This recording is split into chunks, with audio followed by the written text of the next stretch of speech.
नमस्कार, good morning सगळ्यांना. माझ्या नवीन व्हिडिओमध्ये तुम्हाला सगळ्यांचं मनापासून स्वागत करते. कसे आहात सगळे? आशा करते सगळेजण बरेच असतात, मी पण बरीच आहे. तर मग आज व्हिडिओ बनवायचं म्हणजे काय स्पेशल वगैरे काही नाही, पण मग व्हिडिओ बनायचं कारण कसं माहिती आहे का, छोट्या छोट्या व्हिडिओनं तास काय पूर्ण होईना. 14,000 ID गेली, पण काय 14 नाही, चांगले 18,000 ID गेली, पण काय अजून चॅनलला चांगले यूज भेटाना, तास पूर्ण व्हायना. म्हणून म्हटलं चला छोट्या व्हिडिओने काही होत नाही, जसा येईल तसा आपला ब्लॉग काढायचा. आता तुम्हाला डेली माझा ब्लॉग बघायला भेटणार आहे. तर मी आज काय बनवते माहिती आहे का, पोरांच्या टिफिनसाठी खिचडी भात बनवते. भाजीचं लय टेन्शन, भाजीलाच काही नाही. भाजीचं जाऊ द्या, पण गहू आणले तुमच्या दाजीनं रात्री, ते दळण करायचं राहिलंय. आणि आमच्या आता बाजूची गिरणी होती, ती पण 2-3 महिन्यासाठी बंद आहे, त्यासाठी दळण आता लय लांब न्यावं लागणार आहे. मग तुमची दाजी म्हणले आजच्या दिवस मसाला भात खिचडी वगैरे टाकून घे, उद्या बघू दळणाचं. तर मग चला आता मी खिचडी भात कसा बनवते दाखवते. आणि आमचं कसं माहिती का, छोटंसं घर असल्यामुळं मला सगळं फिरून तुम्हाला दाखवता येत नाही. आणि मोठं घर जर असलं, किचन जर मोठं असलं, तर माणूस सगळं दाखवतो तुम्हाला. माझं छोटं असल्यामुळे थोडा प्रॉब्लेम येतोय मला. पण चला, जसा येईल तसा काढते. व्हिडिओ संपूर्ण बघत जा. खिचडी भात बनवायची तयारी केली. इंद्रायणी तांदूळ, वाटाणे आणि बटाटे, कोथिंबीर, आलं लसूण वाटून घेतलंय. तर मी कसा बनवते नक्कीच बघा. तर खिचडीसाठी मी अद्रक, लसूण, कोथिंबीर वाटून घेतली. 10-12 किती 5-7-8 हिरवी मिरची, कोथिंबीर, कढीपत्ता आणि एक मटन मसाला. एक नंबर खिचडी बनवते.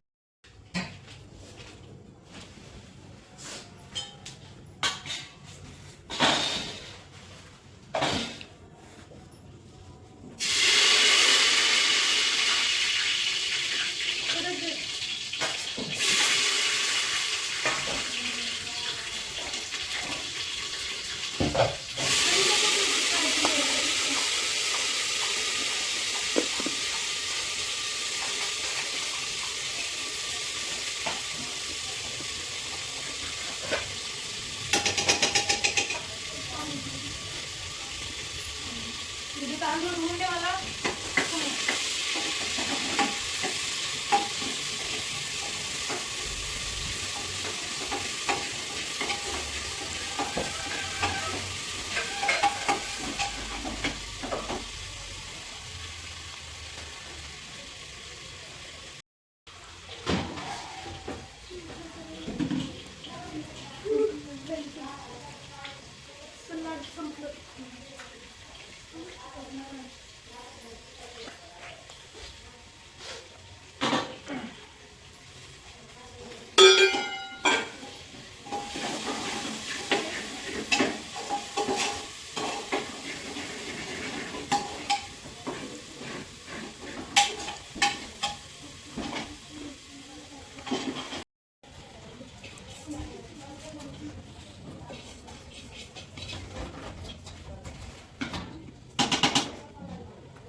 थोडी तब्येत पण बरी वाटायला आज माझी, पण झोप नाही झाली. झोप माझं जवळून दाखवते.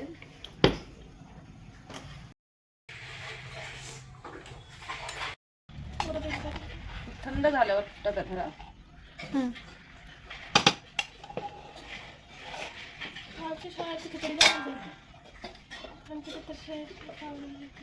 आम्ही काय करू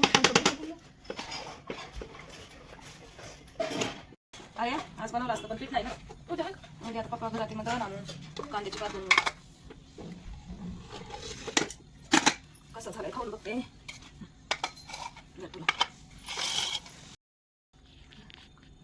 खायच्या पहिलं तुम्हा सगळ्यांना खायला बोलवते बरं का. नाश्ता करायला या किंवा जेवायला या. आता जेवण आणि नाश्ता माझं एकच आहे, कारण का आता मी आत्ता जेवली का डायरेक्ट मी संध्याकाळी जेवणार आहे. आता खाऊन बघते कसं झालंय तर.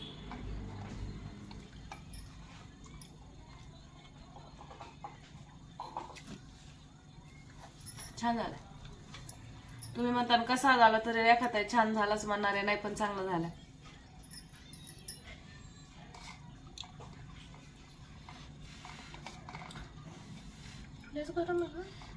पण मग कुकर मधलं काढाय ना, थंडीचा गरम गरमच खायचा.